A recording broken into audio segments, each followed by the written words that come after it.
Gitgitan kung gitgitan, yan mismo ang naging laban dito ng Golden State Warriors at ng Clippers mga idol.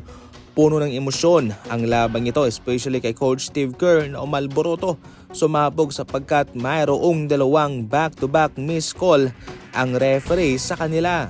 Naging mitya para sa Clippers na manalo sila sa labang ito dahil sa kanilang rookie na si Kobe Sanders na tumala ng 20 points at sa kanyang impressive na shooting sa 9 out of 16 na shooting nito. Uminit itong si Stephen Curry sa late game pero na-fouled out nga lang siya mga idol. Si Coach Steve Kerr naman ay na-eject sa labang ito sa kadahilanang hindi niya na kinaya talaga yung ginagawa ng referee sa kanila kung saan parang inaabuso sila. Sa mga huling segundo mga idol, mayroon pa ng chance itong si Jimmy Butler na maipanalo ang labang ito sa kanyang tira.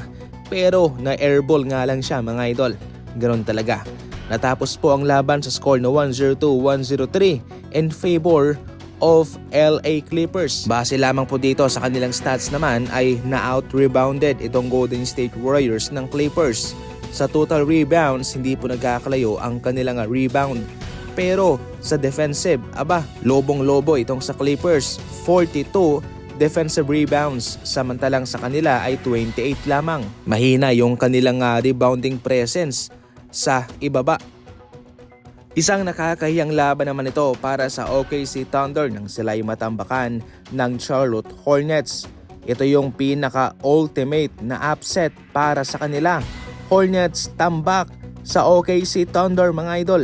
Sa ngayon natalo pa itong OKC ng back-to-back games mga idol sa kanilang huling 12 laban at yung kanilang kartada ay 6 wins and 6 losses. Bali wala na itong si Shai Gilgeous-Alexander, 21 points lamang siya, si Williams naman 16 at si Holmgren 15.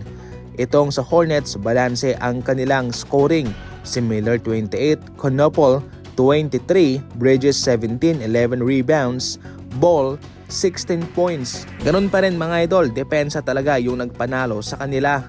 Dinipensa nila ng mabuti itong si Shai Gilgeous-Alexander nang walang foul. Napakahirap po ng kanilang ginagawa considering na itong si Shai Gilgeous-Alexander ay foul magnet. Nagpaulan naman sa 3 itong si Konopol. Kanyang naipasok ang kanyang 5 sa kanyang 7 binitawan sa 3. Ito yung ayaw mong mangyari para sa OKC Thunder na maganda yung paninimula pero sa ngayon sa kalagitnaan ng regular season ay nahihirapan na sila at sa isang team na hindi naman ganoon kalakasan ay natalo pa nga ho sila. Gayunpaman mga idol ay mabuti na ito sapagkat okay pa naman yung kanilang kartada, sila ay nasa tok-tok pa rin naman. Kaya kung kanilang may papanalo lang ng balanse ang kanilang mga natitirang laban ay okay pa naman sila at panigurado na sila ay makakapasok sa playoff.